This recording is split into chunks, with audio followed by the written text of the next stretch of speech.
Ahora mismo, a esta misma hora de la noche, muchas personas que conocéis estarán consumiendo algún tipo de droga, igual también vosotros mismos, legales o ilegales. La cerveza la estará tomando tu compañero de trabajo antes de subir a casa, el hachís lo está fumando en un banco del parque el hijo de un amigo, la heroína, de nuevo de moda, la está consumiendo el vecino de abajo que se ha quedado en el paro la semana pasada, la cocaína la está esnifando el guardia jurado con quien te encuentras todas las mañanas en el tren, el ansiolítico recetado por el médico lo está devorando la madre de tu chica que ya no sabe qué hacer con su vida, un whiskycito que estamos tomando aquí juntitos, la droga está en todas partes y llega a todos. Para hablar de este tema hoy me acompaña una persona muy especial. Antonio Escotado, filósofo, profesor universitario, ensayista, autor de la Historia General de las Drogas y quizá el autor del mejor tratado, ¿no?, sobre este tema escrito hasta el momento en cualquier idioma. Antonio. Bueno. Buenas noches. Buenas. Sé que quieres comentar cosas sobre mi speech inicial, pero déjame que entremos con el tema de las drogas. Encantado. Uno mira el debate y yo me pregunto, ¿hemos avanzado algo en los últimos 20 años? Bueno, así si lo miras filosóficamente, se diría que por primera vez en 100 años el discurso prohibicionista ha calado en la gente. O sea, yo diría que después de conseguir la Convención Internacional del 71 sobre sustancias psicotrópicas, el gobierno americano había conseguido el prodigio de tener el mismo programa pues, que los saudíes, que Moscú, todavía soviético, que Fidel Castro y que Bélgica. Eso fue un gran éxito que les costó unas tremendas inversiones durante décadas para una empresa que evidentemente, Juan Carlos, como todas las cruzadas, conspira contra sí misma. Igual que perseguir las brujas, lejos de acabar con ellas, como muy bien cuenta, por ejemplo, el Roman de la Rose, las multiplicó hasta llegar a pensar que eran un tercio de las mujeres europeas, cuando en el siglo XII la primera mención hablaba de unas pobres ancianas ahí de alguna aldea, que por supuesto seguían utilizando la botánica medicinal de la vieja religión europea. Pues entonces la Convención Internacional del 71 es el momento donde los americanos pueden felicitarse de que la guerra contra la droga, que es algo así como si por ejemplo decimos guerra contra la química, guerra contra el ingenio humano, que fuera abrazada por las más diversas confesiones políticas. ¿Por qué lo hicieron? Los norteamericanos, bueno, en general, porque los norteamericanos y luego tuvieron esa capacidad de generar ese discurso. Viene vinculado con fenómenos sociológicos, políticos, como el segundo gran despertar, probablemente los espectadores no saben ni de lo que hablo, y Awakening, Second Big Awakening, y con la doctrina del destino manifiesto. Es una cosa que sobre todo reverendos negros empiezan a lanzar a finales del 19, principio del 20, pero también reverendos blancos, por supuesto, aquí coincidiendo protestantes y no protestantes. Y digamos que esa iniciativa de que América como país del futuro tiene que encargarse de limpiar al mundo de la impureza y los peligros que se derivan de los paraísos artificiales. La expresión paraísos artificiales, como sabes, viene de Baudelaire, 1852, un escrito sobre el vino y el hashish, donde fustiga, por cierto, de manera inmisericordia a los abstemios, diciendo que son cobardes e hipócritas, etcétera, etcétera. Pero al final de ese escrito te encuentras con la curiosa cosa de que el propio Baudelaire dice que, como es un placer tan grande hachís, comer hachís en forma de dagomesk, llaman dagomesk, una preparación con opio, mantequilla, miel, tal, que es tan grande el placer que desafía la omnipotencia divina y que tenemos que decir que no, que el hombre no tiene derecho a paraísos artificiales. Claro, Antonio, pero entonces tenemos que ir un poquito más atrás, ¿no? Porque no, es que fíjate que eso de los 850 coincide con lo que están diciendo en el 890 los americanos con el gran despertar, el destino manifiesto de América, que es que encabezar todo. Y entonces recordemos muy bien que el origen de esto es la ley seca. La ley seca se aprueba en el 17, o sea, se presenta en el 14, tiene 2 años de no vigencia para preparar al personal, y como se pierde tal cantidad de dinero no grabando los alcoholes, porque quedan prohibidos, le hizo el secretario del Tesoro al presidente correspondiente: oiga, hay que hacer algo. Y entonces se aprueba la enmienda, no sé, 14 o 16, que lanza por primera vez en el mundo el impuesto directo. No había income tax, no había IRPF. El IRPF viene de sostener la prohibición del alcohol, la ley seca. Después esta prohibición del alcohol se fue extendiendo a otras sustancias, y el propio alcohol, 20 y tantos años más tarde, se quita la prohibición. Evidentemente con el alcohol surge el crimen organizado. Pero claro, el crimen organizado de Al Capone es una broma comparado con lo que ahora tenemos en México. Déjame que te pregunte, porque también tú estás planteando una cuestión muy estructural, ¿no? Digamos que explica, ¿no?, cuáles son las razones, pero quedaría por explicar por qué tanta gente interioriza, ¿no?, realmente que la droga es mala. Ahí está, yo te digo que en el 71 no tenían al público. Fue difícil conseguir que las personas, el ciudadano a pie, se lo creyese. Porque el ciudadano a pie está acostumbrado a que en la farmacia solo van los enfermos. Y que, bueno, él tenía todo lo que quería en la farmacia y de repente todo cambia. Y hay que hacer una fuerte presión, hay que crear brigadas. O sea, en el 71 está todo vinculado con una fortísima inversión en crear brigadas de estupefacientes donde no las había. Estamos hablando de 100 países que las crean entonces. Y concienciar, como dice. A mi juicio, la guerra está ya desde principios del siglo XXI, se llegó a una situación como de armisticio. O sea, lo que tenemos ahora en España. ¿Tú te sientes perseguido por fumarte un porro o hacerte una línea de cocaína? Not really. Sí que hay leyes que te pueden castigar por eso o multar por eso. Si lo hiciera yo en concreto, me castigarían mucho. Si lo hacen otros de otros partidos, seguramente les castigarían menos. Bueno, puede ser. Pero el caso es que tenemos una situación de armisticio práctico. Los jueces no están por la labor. Yo creo que influí bastante con un libro llamado Majestades, Crímenes y Víctimas en los años 80, porque mi idea de que era un crimen sin víctima y de que estaba siendo perseguido mediante provocación de la policía. Es decir, que la policía se aliaba con los propios gánsteres para pillar aquí un poquito y dejar que pasase por el otro lado el grueso. Entonces, de alguna manera, el Supremo me hizo caso. La doctrina legal española pasó de llamarlo tentativa imposible de delitos a casos como el mío, pues naturalmente estabas facilitando una incautación de drogas y por tanto colaborando con la justicia, y pasó de llamarlo tentativa imposible de delito a delito provocado y absolver, que es lo que tenemos ahora. Eso evidentemente me parece algo como armisticio, sí. Y por tanto inclinarse hacia lo que llaman reducción de daños, política de reducción de daños.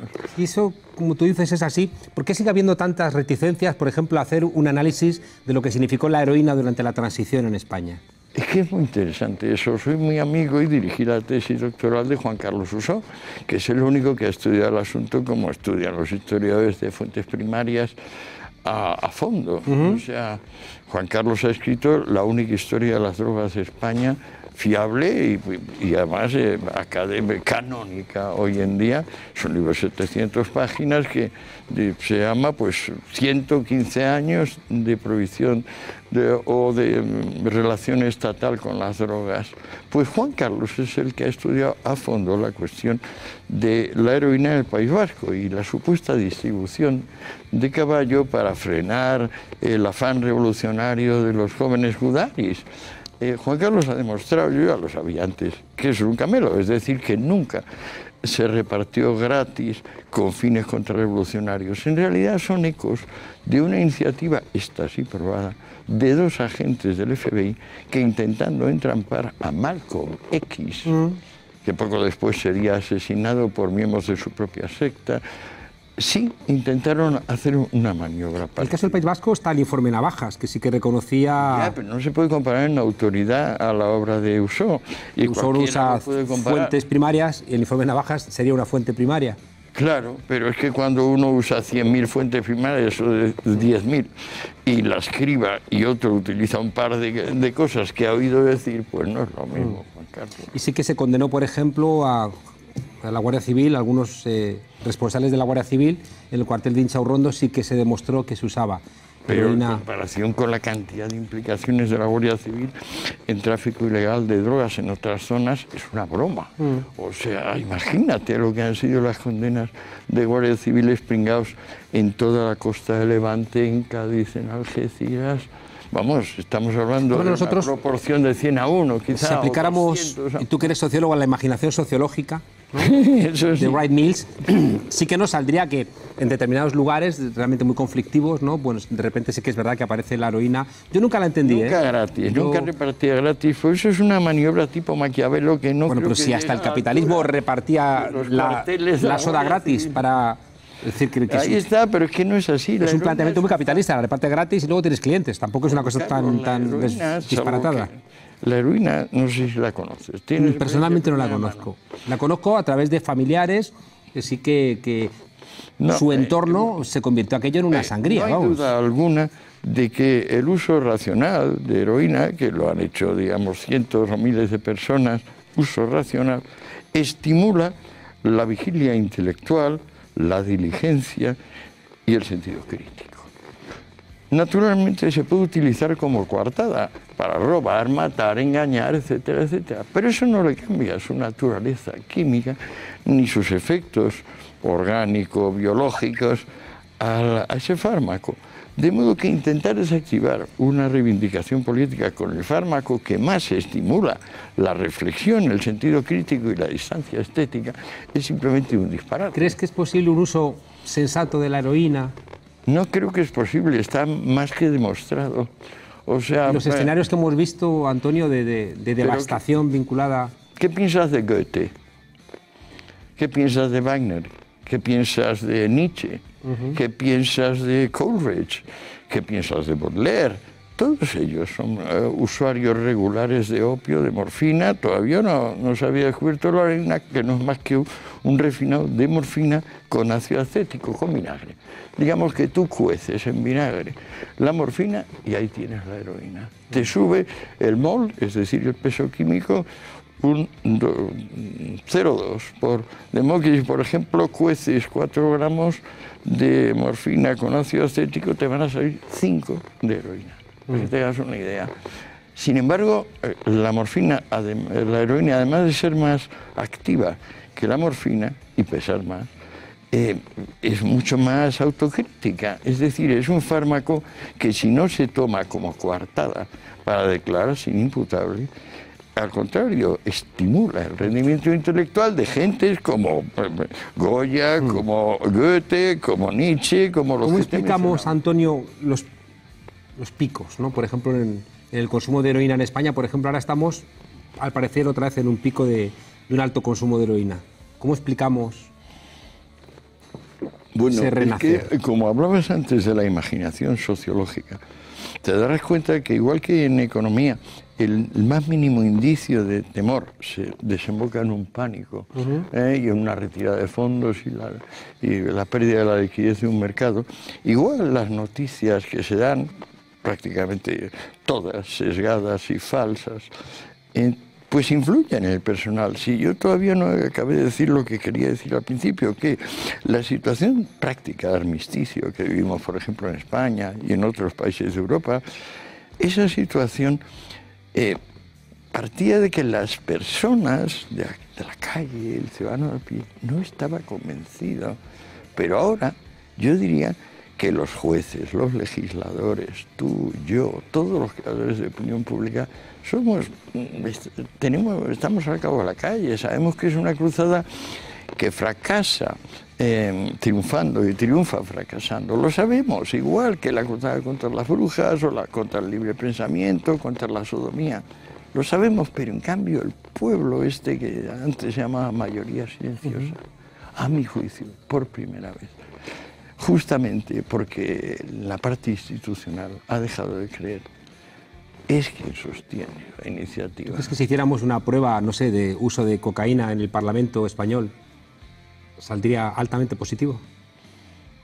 Pues no creo que altamente positivo, pero sí un 10-15% daría, porque se han hecho pruebas equivalentes en el italiano y aunque el Supremo prohibió publicar los resultados... ¿Por qué prohibió que se publicasen los resultados? Por la misma cosa que ha prohibido, porque no se puede publicar todo lo que se toma con cámaras secretas, que es una doctrina que empezó el Tribunal Supremo italiano y que el Tribunal Supremo español aprobó. No porque haga daño a la moral democrática del país. Es otra forma de autocensura o de censura. Tony, hemos preguntado a dos tipos de personas que han estado muy involucradas en la droga. Un guardia civil y un médico. Vamos a escuchar al guardia civil. La línea de la Concepción es la entrada, podríamos decir el campo de Gibraltar. El estrecho es la entrada de droga de Europa. De hecho, por la provincia de Cádiz entra el 40% del hachís que se incauta en España, ¿no? Porque se está utilizando por otras mafias esa ruta del hachís para introducir la cocaína. Y a mí me sigue preocupando sobre todo más es ¿por qué en Cádiz no en Málaga y no en Huelva? Porque en Cádiz tenemos pues esos condicionantes de una tasa altísima de desempleo, un abandono absoluto por los dos partidos viejos, Partido Popular y Partido Socialista. La Guardia Civil tiene medios para frenar esta entrada, pero las mafias tienen más medios que nosotros. Verdaderamente con los medios que dispone la Guardia Civil hoy puede hacer parte del trabajo, pero no todo el trabajo. El problema del narcotráfico no es de policías y guardia civil, no se solucionan con más policías y guardias civiles, sino con políticas integrales de planes de empleo. Estamos hablando que en Cádiz tenemos los 3 municipios con más paros de Europa. La política de lucha contra el narcotráfico ha fallado. Podríamos decir que el Estado de Derecho, la sociedad española, la democracia, pues no ha ganado la lucha del narcotráfico. Llama la atención que los responsables, ¿no?, de la Guardia Civil, por lo general, igual no se atreven a decirlo públicamente, pero en muchos debates privados reconocen que esta batalla se ha perdido. Claro, pero sí es lo que te decía antes, y tú y yo lo sabemos, y lo sabe Rajoy, y lo sabe Clinton, y lo sabe Soros, y lo saben todos los que pinchan y cortan el bacalao.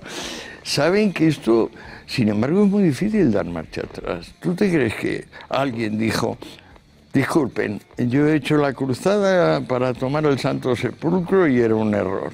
Luego he lanzado a millones de niños con un cirio para recobrar el Santo Sepulcro. Fue un error y murieron cientos de miles cuando no fueron vendidos como esclavos y eran niños y pobres.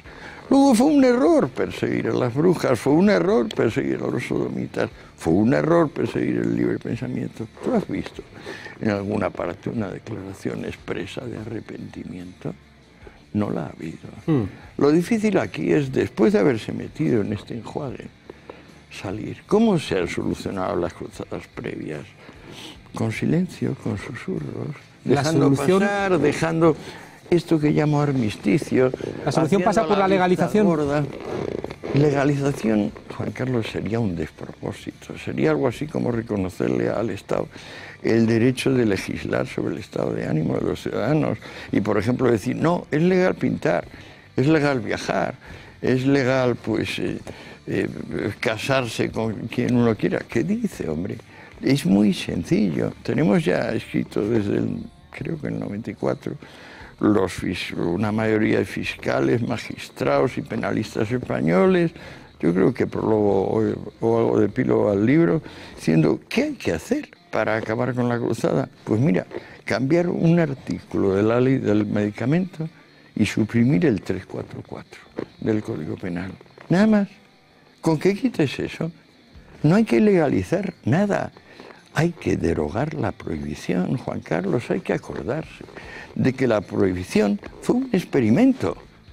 Y digamos que un experimento súper bien intencionado. Súper bien intencionado. Pero más manifiesto que el experimento es un remedio que encona el mal, no puede ser. He de reconocer que en mi generación la heroína nos ha dado mucho miedo porque hemos visto a mucha gente deteriorada. Claro, pero sin tener experiencia de primera mano. Tú, por ejemplo, ves que un tío dice que ha leído a Nietzsche y por tanto mata a John Lennon. ¿Por eso vas a despreciar a Nietzsche? No, es una inferencia ilegítima. Hombre, la causalidad que hay entre el consumo de determinadas sustancias y los efectos que producen en el cuerpo son más determinantes que la lectura de Nietzsche. No, por eso te he planteado las figuras como Freud o como... Pues que son inacabables. Prácticamente habría que decir qué gran mente europea, desde mediados del siglo XVIII, no emplea los recursos psicoactivos para trabajar más y estar más eufórico. Ahí está Historia General. Historia General son 1600 páginas. Tómate el trabajo, tú o quien diga otra cosa. Sabes que las conocemos, sabes que las conocemos. Vamos a escuchar un médico de la Organización Médica Colegial. Una sustancia crea una dependencia en la persona que la toma y algunas de ellas en muy poco espacio de tiempo. Lo que es una necesidad acuciante, imposible de vencer, de tener que tomar la sustancia, que si solamente fuera la dependencia el efecto, bueno, es una pérdida claramente de libertad y de voluntad, pero es que existen otros efectos terribles, especialmente y en muchos casos, sobre todo con las drogas duras a nivel cerebral. Cuantos más drogas tengamos disponibles, más problemas tenemos de salud pública. Radicalmente sería peor si se aprobara y se legalizara el consumo de drogas ilegales. Todas las adicciones, todas las drogas, todos los medicamentos no son ninguno inocuo. Todos producen efectos indeseables para la salud. Y cuanto más joven es el ser humano que las toma, más tremendos son sus efectos y más coarta su libertad futura. ¿Qué opinas? Este señor es un desinformado. Si tú, es el presidente ejemplo, de la OMC. Claro, pero si tú hablas del hebreo y no sabes hebreo, si tú hablas de química y no sabes lo que es una valencia, si tú hablas de física y no te has enterado de la ley del cuadrado inverso, por mucho que seas presidente de esto y lo otro, pues bueno, no quiero insultar a nadie, pero pura y simplemente la primera mano, lo que se llama empirie, experiencia, es inevitable. Decimos que la experiencia es la madre de la ciencia. Ah, sí, pero en ciertos campos, como antes el sexo, el libre pensamiento, la magia, ahora sustancias psicoactivas permiten que un desinformado completo, que él mismo te dirá que no toma drogas porque está aterrorizado de ver qué pasaría si al tomarla resulta que sale el Mr. Hyde detrás de su Dr. Jekyll.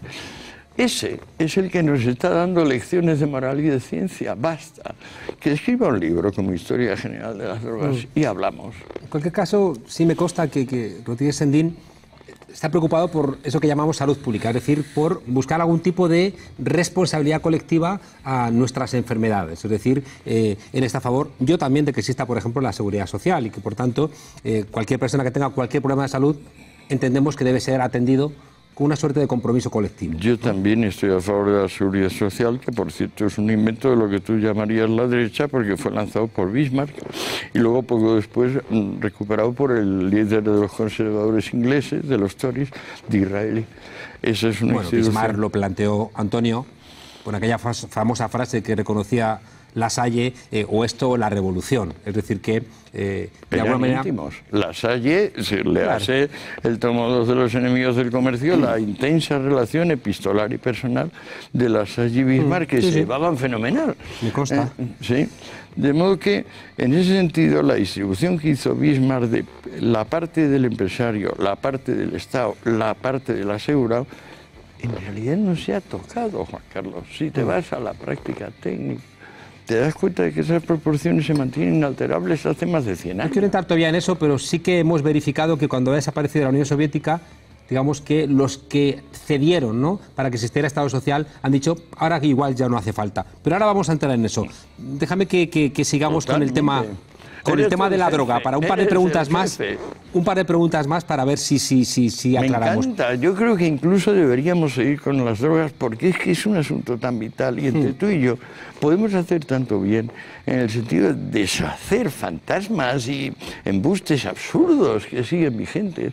No sé, es una sugestión. Pero si yo viera a mis alumnos, o veo a mis alumnos haciendo botellón, me preocupa menos que si veo a mis alumnos consumiendo heroína. Pues es un grave error. Un grave error. Lo que pasa es que la heroína lleva consigo un estigma social. Antes hablabas de la imaginación sociológica. Eso es lo que tiene que investigarse. Hay un monstruo de por medio llamado William Burroughs, que es el jefe de la iglesia draculina, y ese y sus derivados hay que analizarlo como un auténtico satánico, pero un satánico expreso, que ha tenido un éxito enorme y que todavía no le hemos puesto el culo al aire. Hay que ponerle el culo al aire a esos que dicen que el arte y la literatura dependen de pincharte. Déjame trasladarte una idea que tú la conoces bien. Yo respeto mucho una ceremonia de ayahuasca, una ceremonia de peyote, ¿no? Porque creo que son viajes interiores muy relevantes, ¿no? Y que ¿Pero las has hecho? Las conozco, sí, las dos. Qué bien, muy bien. Y pues eso ha iluminado tu alma en gran medida. Eso ha iluminado mi alma bastante. Claro, claro. Sin duda. Sin duda. Pero por eso la respeto mucho. Claro. Es decir, que al mismo tiempo que respeto esa introspección, ¿no? Que ha desarrollado... ¿Y no has hecho el experimento con opio? No. Ay, por Dios.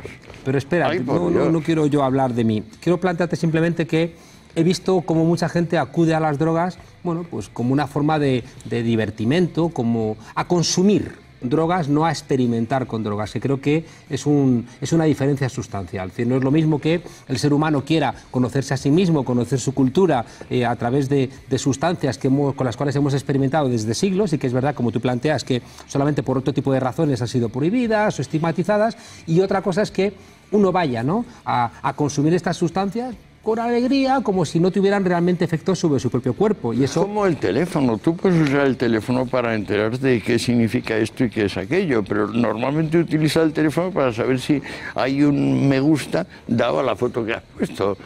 Es decir, para mirarte el ombligo. No le vamos a conseguir cambiar a los jóvenes y las jóvenes su preferencia por tal o cual cosa y su uso del tiempo determinado. Es mejor, desde luego, recomendarles que investiguen en vez de que simplemente pues pasen el rato. O sea, el pasatiempo no es lo mismo que el estudio.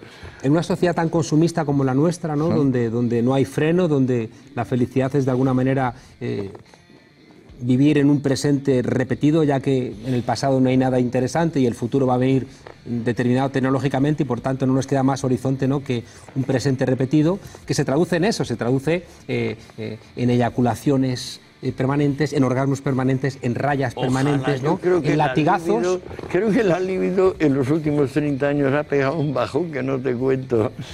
Pero no hace falta un poquito más de elaboración, de discurso, de distancia, de respeto, ¿no?, a las drogas. Hace falta siempre que el ser humano se dé cuenta que lo divino de su condición es pensar y llegar a conclusiones que combinan la experiencia con la deducción. Eso es fundamental, pero tampoco podemos imponerlo por ley, Juan Carlos.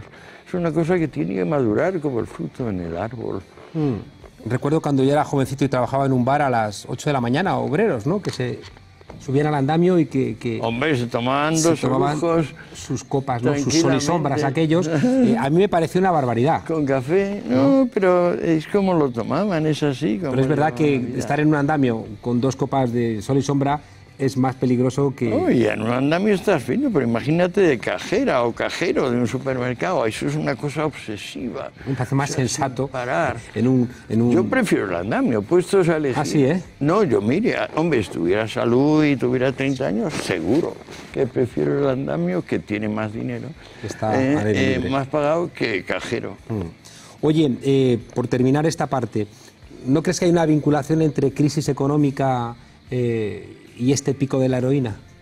No, este pico de la heroína es otra falsedad, no existe. O sea, lo que pasa es que han aparecido derivados muy activos que no son igual de eufóricos como el fentanilo, la oxicodona, que son los que han ocasionado toda la alarma norteamericana de los últimos 3 años y estos miles y miles de muertes más o menos involuntarias relacionadas con usos de productos de farmacia.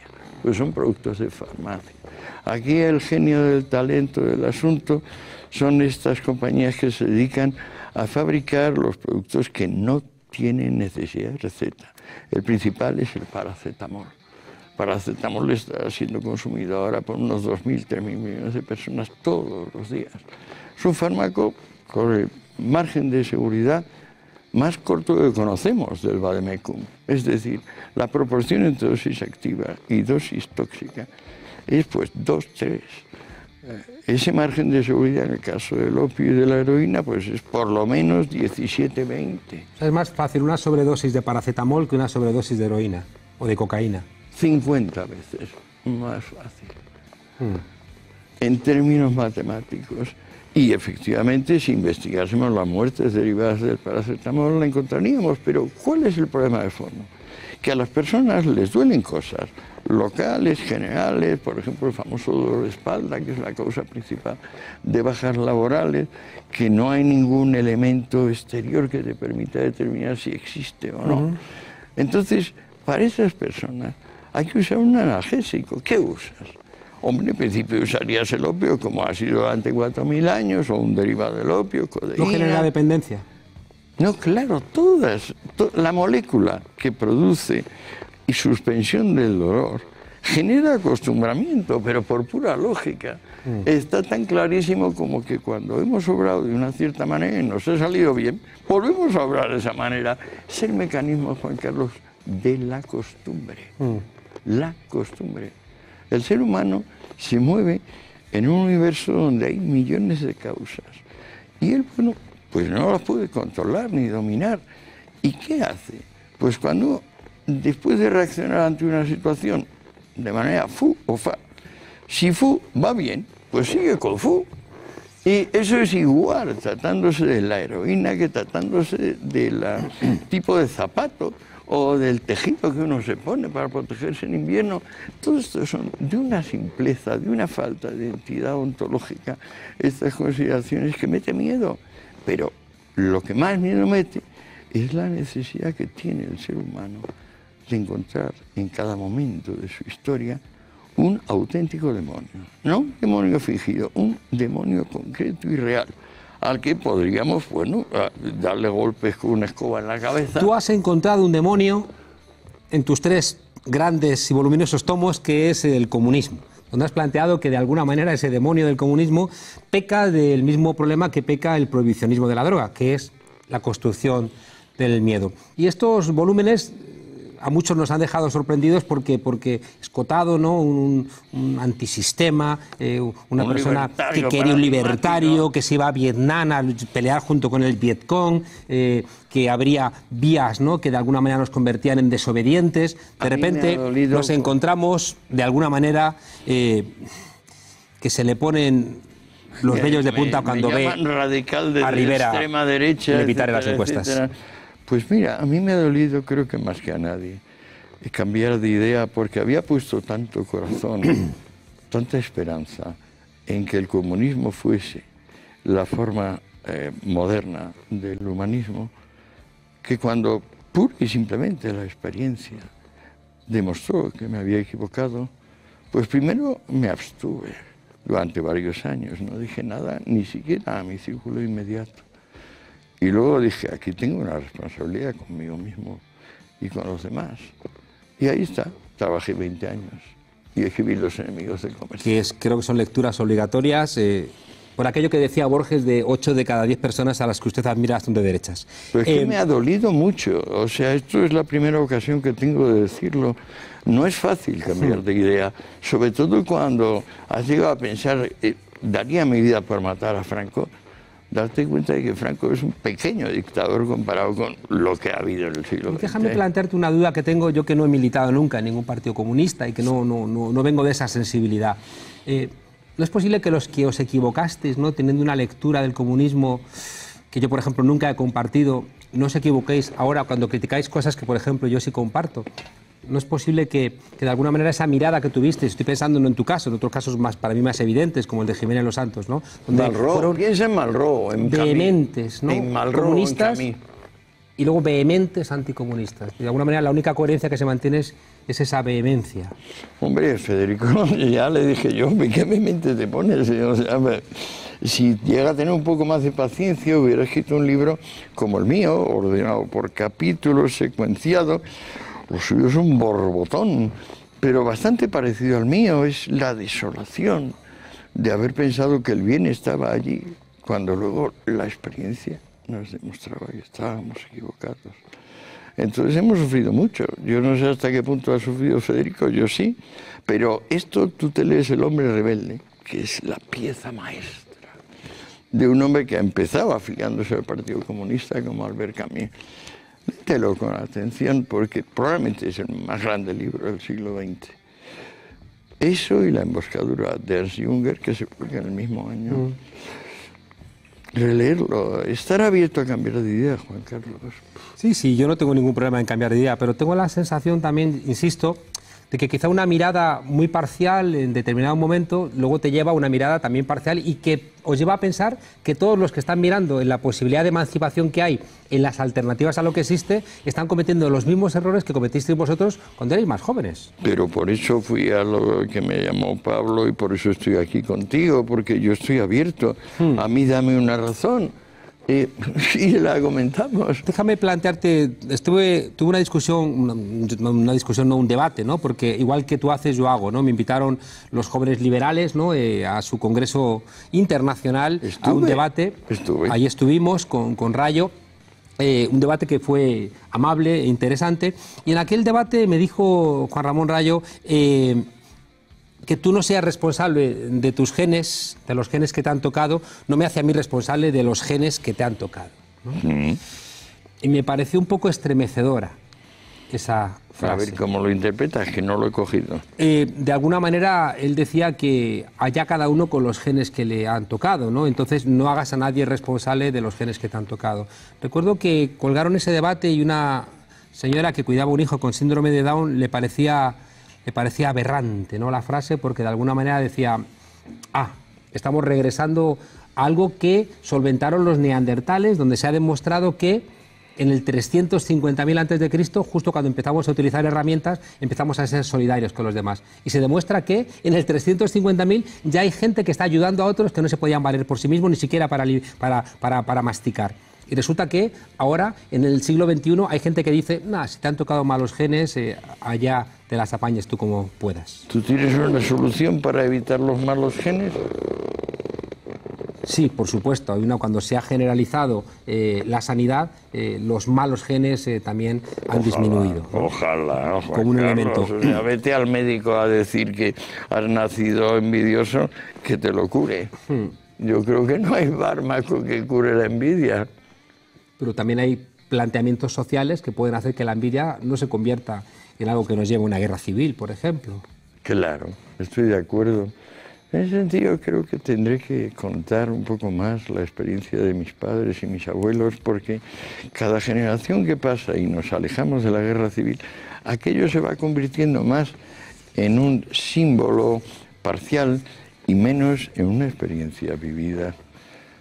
Mi madre era más buena que el pan y fueron más gentes a su entierro que al de mi padre, que era un hombre notorio. Por eso, porque era muy buena y porque era muy inteligente.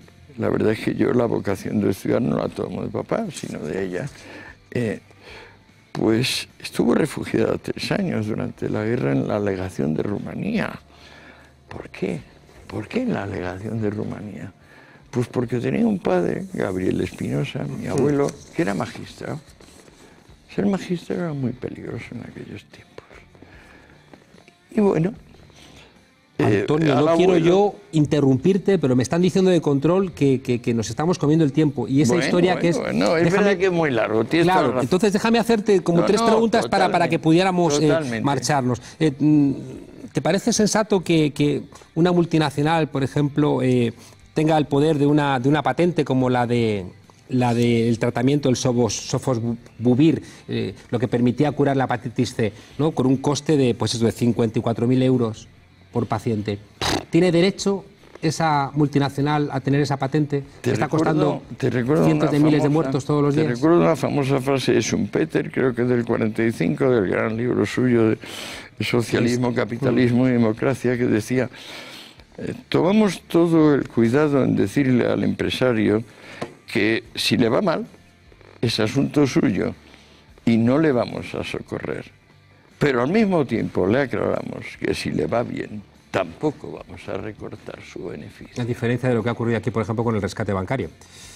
Hombre, Claro, pero eso ya es otra cosa. La economía financiera viene del papel moneda. El papel moneda se instaura hacia aproximadamente 1806 con una emisión del Banco de Inglaterra. Pero que son los... Papel moneda no tiene nada que ver con la moneda que vale. Pero los beneficiarios son los mismos. Entonces, pero déjame preguntarte... No, un momento, déjame terminar. Cuando llega el papel de confianza, cuando llega la moneda que se basa en la confianza de una sociedad política en sus propios miembros, se crea un problema extra y al mismo tiempo una fuente de financiación inaudita, que es la que permite crear las cosas que hemos creado, por ejemplo, las autopistas que llevan hasta este sitio.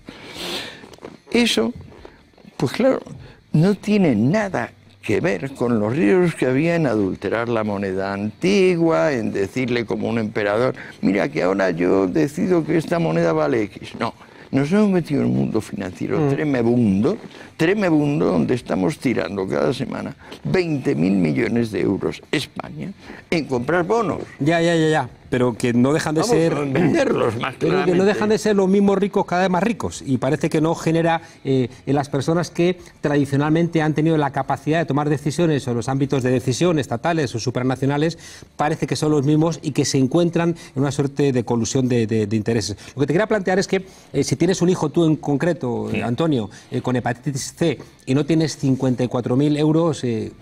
¿qué haces? Ahí está. ¿Leemos a los clásicos del liberalismo? No, es que tú fíjate que la cuestión está muy bien planteada, pero qué casualidad que el que cura la hepatitis C es alguien que ha tenido suficientes medios como para investigar el asunto y ofrecer la medicina. No es cierto, ¿sabes por qué, Antonio? Porque es que el que la descubrió le vendió la patente a una empresa que se dedica a ganar dinero por esto, que es una cosa que me parece que es bien.